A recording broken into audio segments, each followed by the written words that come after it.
The PawSox Stadium is, well, it's obviously very controversial. We'll have a good little debate on that tonight.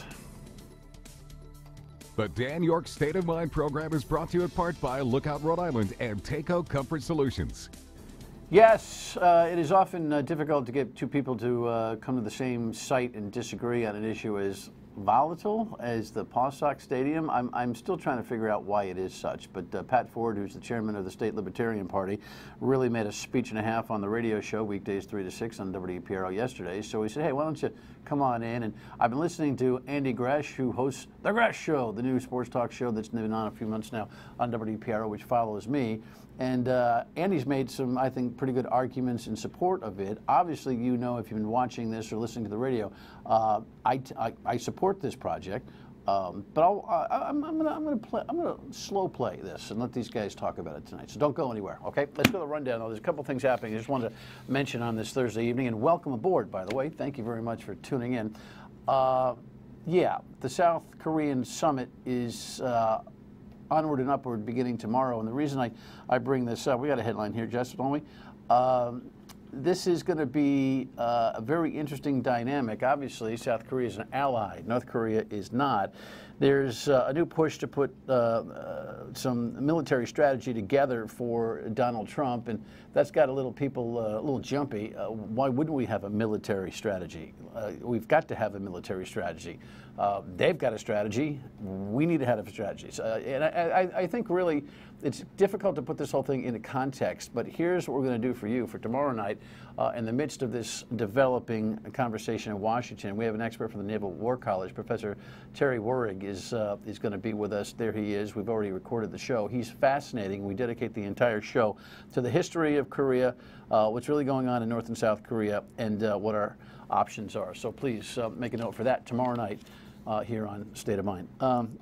In the meantime, in Washington, while the president should be preparing for important conversations with South Korea and the like, he's tweeting again.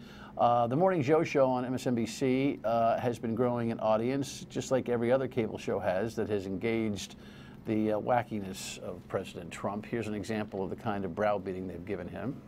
Nothing makes a man feel better than making a fake cover of a magazine about himself, lying every day and destroying the country. Okay. It's a good feeling. Well, enough about me. But Where are your hands in that photo? Well, he's covering his hands here because they're teensy. The other crazy thing about that. All right, so I guess Donald Trump has one of those mock Time magazine covers, and they got it. Oh well, I mean, whatever.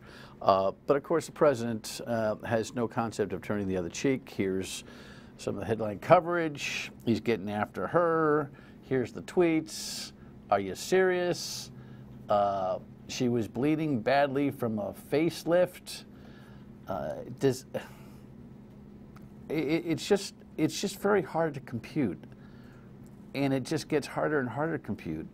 I was watching this with a friend in the house this morning, the coverage, and she just turned to me. We both saw it for the first time. She just turned to me. She said, "Is he certifiably nuts?" And she's not very political. And I just thought to myself, I don't know the answer to that question. I just don't know the answer to that question. But he just continues to battle away. And lawmakers are very upset about it. In fact, I had a tweet here somewhere. Hold on a second. It's live television, sort of. Where did I put my, where's my Twitter account here? Lindsey Graham, yes, the senator from South Carolina. What are you looking at, Gresh? Writes, Mr. President, your tweet was beneath the office and represents what is wrong with American politics, not the greatness of America. There are some adults in the room, it seems, but even Mika can't behave herself. So what does she tweet out? Little hands made for, the Cheerios ad, made for little hands, Donald Trump's little hands. You'd think maybe she would rise above it. It's a circus. All right, here at home, real quick, we've got a very interesting and important conversation going on regarding the health and welfare of our municipal budgets. And while I say municipal and then I say budget, you say boring. Going broke's not boring. Having to pay too many property taxes is not boring. Having a protection for us as taxpayers, including union people who pay taxes and property taxes, is important. Here's a headline. The mayor of Providence jumps in. along with just about every mayor and town administrator affiliated with the Rhode Island League of Cities and Towns. They had a press conference earlier today on this, and of course, we've been ahead of this. I'm a little disappointed with the League of Cities and Towns. They're putting on a final push. They got a radio ad going on. The Senate and the House are deliberating this as we speak in the next couple of days, so you need to get on the horn and tell your legislators that you don't want these perpetual contracts. Basically, what it's all about is simply this. When a contract expires, teachers, fire, DPW, whatever it happens to be, now this law would make all the terms of the contract lock solid in perpetuity until a new deal is made, which in tougher times brings no incentive to the table whatsoever for the unions to come. They can just wait this stuff out, and it's really got a lot of the municipal leaders in a freak show status, including the Democrats who were here last night. I remind you, Joe Policina from Johnston and Charlie Lombardi from North Providence. Perpetual contract bill is probably the worst. Listen, we want to take care of our firefighters. If something happens, God forbid, they put their lives on the line, no doubt about it. But to extend people's contracts in perpetuity is bizarre, it's ludicrous, and it's really, I think it's a ripoff on the taxpayers. And the taxpayers, if you're listening and watching, please make your phone calls and send your emails, because once this passes, it's all over financially. Yeah. Sometimes you say better late than never, but I don't know. I hope the fix isn't in on this one, because this is a killer. Make a phone call, or 2, or 10. All right, let's get to the topic at hand. Obviously, the PawSox Stadium thing has been driving the local phones on the radio, and everybody's got a point of view on this, seems to me. PawSox Stadium proposal gets key backing, Valley Breeze, others. Here's Bill Conley, the legislator from East Providence, who sponsored the bill to put this thing back in play. What I can say to the PawSox is there's not a better place in the universe than Pawtucket, Rhode Island for them. And for them to go anywhere else would be foolish. I agree. But they may, right? They may. Absolutely. All right. Andy now Gresh, they have a deal in hand. Andy Gresh, Pat Ford, they've met. Have at it. No. You support the deal. Look, now that they've come back and they've tweaked it a little bit to where the state of Pawtucket, excuse me, the city of Pawtucket is going to have more skin in the game, why do you think the governor jumped on it? Because she can look at it and justify and say, we've had an existing deal in place. This is, in a way, refreshing it. And if you look at what is going on around the International League and what has gone on in AAA baseball the last, 7 years or so, the numbers are very clear. The municipalities are involved in some instances, in 2 instances in the International League. 2 of the teams are owned by nonprofits, where one paid off their stadium about 7 or 8 years early, and the other one is on track in Columbus to pay theirs off 7 years down the road. I think the setup works. Attendance has gone up in all those places where stadiums have been built. So in a way, there's already a deal in place. I just kind of look at it as this is a reboot, and I think the governor is sort of on board. That scares me. Well, the governor's on board. I don't want to get into nuances of this. I mean, in general, Andy's data with the leagues and the comparable industry stuff is really the emphasis here. The governor was phony in her opposition to this thing 30 days ago. She was reading tea leaves that were, I think, created by opposition voices like Pat, versus really worrying about whether Pawtucket's bond was covered. And then they went ahead and changed that language, and she had no other excuses.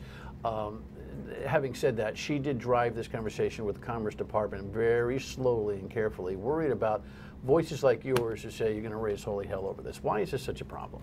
It's a problem because, once again, Rhode Island taxpayers are being held hostage to a political project that exists for a number of levels of political expedience. We've got a governor who's in a death-like embrace with the construction unions, who's hell-bent to salvage a failed administration. We've got Don Grebian, who I believe, by the way, whose heart is in the right place. I believe his motivations are good because he wants see a city grow. But ultimately, when you get past the straw dog argument she had last time, which was that Rhode Island taxpayers shouldn't be the backstop, that Pawtucket City taxpayers would be the backstop. Well, ultimately, if this fails, and the nation is littered with failures of sports stadiums, if this fails, then the city of Pawtucket is going to look to Rhode Island to bail them out effectively. We've seen it happen before. In 38 studios, there was actually an insurance policy that we chose to ignore. It's a bad idea.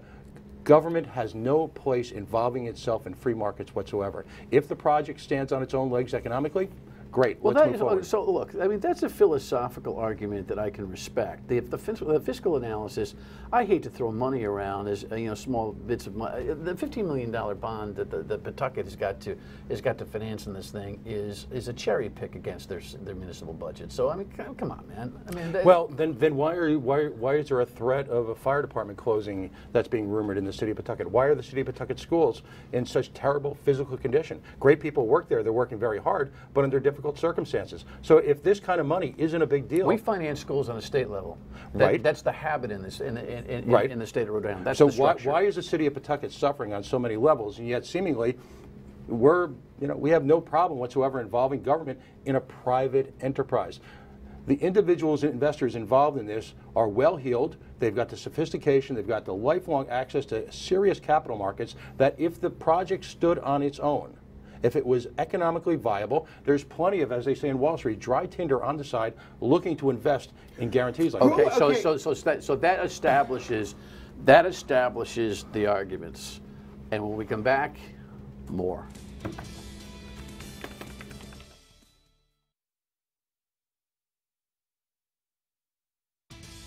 The state is not on the hook for any obligation of the city.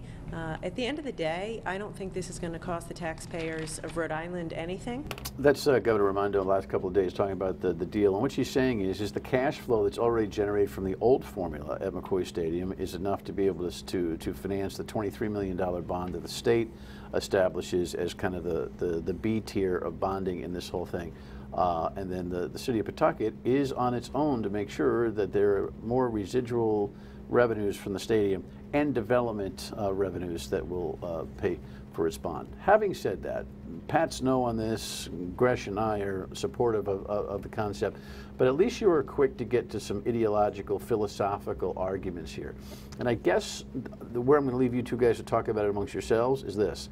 I keep posing the question to the listeners, and that is, for those of you who don't like this thing and say not a dime of taxpayer money, guess what? And you know this, make a decision. You're in baseball or you're out of baseball, because guess what? The industry standards are such that these deals are shared. So he'll explain that to you again, but that's the put. It's blank or get off the pot. And you may be very clear, but most people say, oh, I don't want to put taxpayer money in this thing. Guess what? Aren't ready to say, well, we don't want baseball. That's the truth. The truth is that there's going to be a shared expense because it's that way everywhere. Right, but I'll point out a guest on your show last night, Mr. Brandt, who's a noted sports blogger, sports business blogger, has pointed out in the past that, let's just say, he sees the beginning of the end of these type of deals. Also understand that we have no real grasp of the underlying economics surrounding this stadium, what its makeup really is, what its audience really is, what the true economic impact is, and what the true economic impact of this new proposed development will be. You can't build a koi pond in this state without the DEM showing up, ready to rumble with you. Yet we're ready to commit, again, tens of millions of taxpayers' money, as well as the rather battered psyche of this state, on another private-public partnership experiment that has no guarantee of success. All right, first of all, there's an existing deal in place that was renewed in 2014. Right. Were people screaming then, oh my God, it's broken, where was everyone? No one spoke up then, and the state was backed into a corner because they knew when Ben Mondor passed away, there were ultimately going to be new owners. So unlike 38 Studios and other stuff, we have at least bare minimum a flow chart. Number two, what Andrew Brandt was also referring to was the city of Las Vegas and the state of Nevada giving $750 million to the Oakland Raiders to move as a part of a stadium where, by the way, they are chipping in the other half of the $1.5 billion. They went out and found a way to borrow it, and the NFL kicked in. And I would argue to you that on a relative scale, the type of money that we're looking to spend here with no guarantee of return is relative to that scale in Nevada.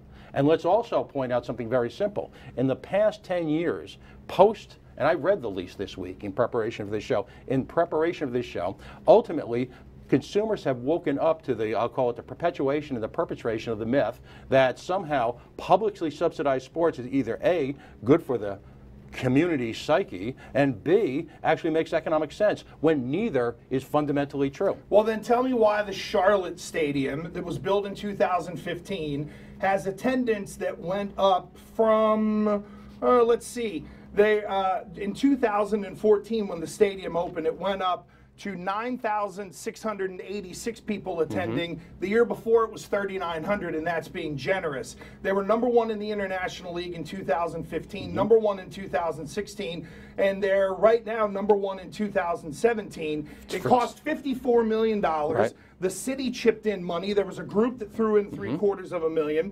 There was a massive donation of public land, and they are on track to pay off their ballpark earlier than normal because they actually were smart and brought in another tenant. You know, you mentioned the whole DEM part of it. They ran into that in Nashville, and do you know what that city got stuck with? An extra $10 million on their bill. The PawSox have wiped that out because they know that would be a sticking point. Two very when you say simple it's reasons. all relative. No, but two very simple reasons. Number one, you're looking at, and you can bring up a couple of North Carolina examples. You're looking at. No, I can bring up Columbus and Gwinnett, and I can bring actually, up Gwinnett's teams. failing.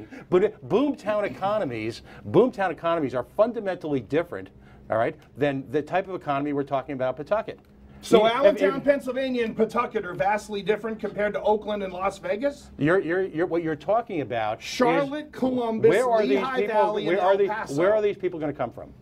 They're already here, and that's part of the reason why. And they're going to populate the hotels, and they're going to all this ancillary income that's going to be developed. This ain't Hartford, okay? Right. The idiots in Hartford got sold on something like that. I don't think anyone is looking at it and all saying the that it's about ancillary hotels. development that's being touted. It's about everything in the stadium. All right. And again, the stadium is a self-contained economic environment which has no interest whatsoever and will work very hard, like a casino, like a mall, like just about any private-public partnership has chosen to be in this state, to work very hard at keeping people in the stadium to spend money on them.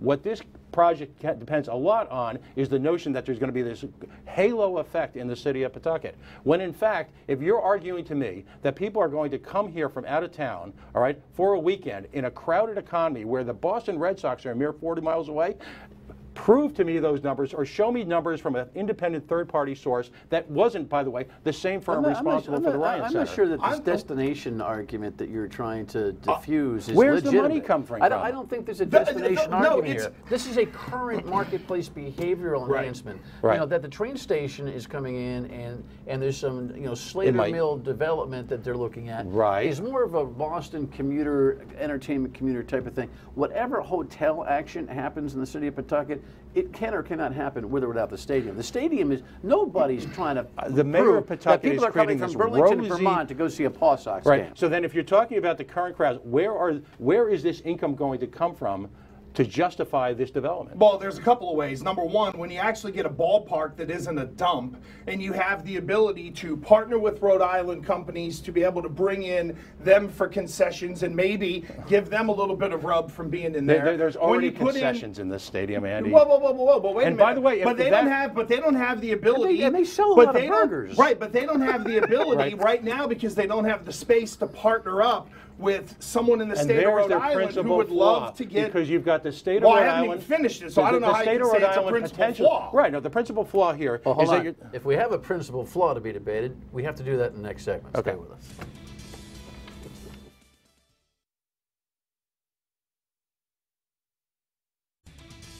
I truly believe, clearly I represent the residents who elected me in Pawtucket, and I care about my community, born and raised there, right? But I think it also is a referendum on the Blackstone Valley, because, the Blackstone Valley is, collectively, the mayor of Central Falls, Mayor Murray of Cumberland, Mayor Lombardi of North Province have all been involved in supporting me in this issue because we all understand that it's more than that. And collectively, we're a lot larger than the capital city. But individually, we're not the capital city. So this is also a reflection on the Blackstone Valley. All right, so that's the mayor's overall economic perspective. The principal flaw was... Well, the principal flaw is this. We're talking about income accretive to the stadium that somehow is going to act in isolation with competition from outside sources. Perfect example, an upscale restaurant being put into the stadium. That's typical of the model, and that's actually a good supporting reason to build a stadium like this, on their own dime, by the way. That restaurant doesn't act in isolation. There is a limited amount of disposable income in any one given economy. That's simply fundamental economics. So if you build a restaurant here in a facility that's subsidized by the state, they can act with an artificial advantage over other restaurants in the area. Someone goes to dinner there, they don't go to dinner here. We're just shuffling the deck. This is another case of Rhode Island 52 card pickup. We did it with the mall. We pulled income out from another part of the state to the mall. We keep moving the deck, and somehow we think that's growing an economy. It's never worked. First of all, that restaurant that they're going to partner with is open all the time that people can have access to. While there will be more events whenever you build a current in competition building, with other Rhode Island businesses. Whenever you build a stadium that is actually functional to where there's going to be a club area, you're going to redo your concessions deal to where you're going to end up making a little money there. You end up in a situation to where you're coming up with a ballpark. Look, the people in Hartford, economically, that thing was a whole disaster. But what they had to do in 2016 was cancel some 75 club events because the ballpark wasn't ready. That is revenue and income that the PawSox can't generate right now, because the ballpark isn't up to snuff and isn't up to standard. And that's revenue they're taking away from Rhode Island businesses. There not isn't some necessarily. magic. Yes, there isn't some magic. No, Pat, where if are the anything, projections? Okay, well, Pat, we already Pat, hold on, Dan. Who's dropping $12 million in cash in Pawtucket? That's what the PawSox are laying out, and then they're going. Tell me. And how much of that money just comes from other businesses in Providence? You're the one saying here that it's robbing Peter to pay Paul. Where's your data on what company is willing to come into Pawtucket and bare minimum drop the amount that the PawSox are going to lay out, let alone look to be able to borrow? It's a one-time shot at the expense of businesses around this state. No, it isn't. Absolutely. There's no demonstrable proof. And if there is, from an independent third-party I don't know. company, I mean, I think Charlotte and Columbus have actually proven to do very well. Economies are just like Rhode Island. They bear no relationship to that whatever. We're talking about baseball. We're not talking about the overall economy. Economic May I dollars. just ask this question? Are you denying that we already have a baseball economy here? That we're already cash flowing a few $1 million into the state budget from the proceeds of McCoy Stadium, some of which will be there to pay this bond. This is an existing business. And I'd be happy to counter that. You got a minute. Okay, so I'll counter that very simply. We don't know what the breakdown of that money is and how much of that money will simply stay in the state at other venues as opposed to Pawtucket Red Sox Stadium. We don't even know what the makeup of the average crowd is. The notion that somehow the Pawtucket Red Sox leave the state and baseball leaves the state is completely false. I've spoken to folks who represent a variety of the college leagues that operate around. They're happy to come in and actually pay rent to Pawtucket and provide the same type of economy. We don't know how many people are going to Red Sox games because they're Red Sox fans. When URI or PC is trying to put a put into, or Brown or whoever else are trying to put, that would be. By the way, more the merrier, because this facility, at least on a goal of year round, ought to have more partners, right? There's a lot of different things. There's a lot of different things that they can do, but the colleges ain't going to save anything. This is about professional baseball, and the data shows that the attendance goes up in the markets in the Pacific and the International League. Fundamental different economic markets that have no relationship to Rhode Island. How do you prove that? You're fighting this to the end? Is that what you're going to do? Oh, absolutely. We can't prove it because the state's done no research whatsoever. They're basically going out there, and listen, we've got 3 months to either make history or be history on this. And I'll throw down the gauntlet, and I'm challenging the state to come out and actually come up with real numbers. We will have more time to discuss this. The hearings will be in the fall. Last word when we come back.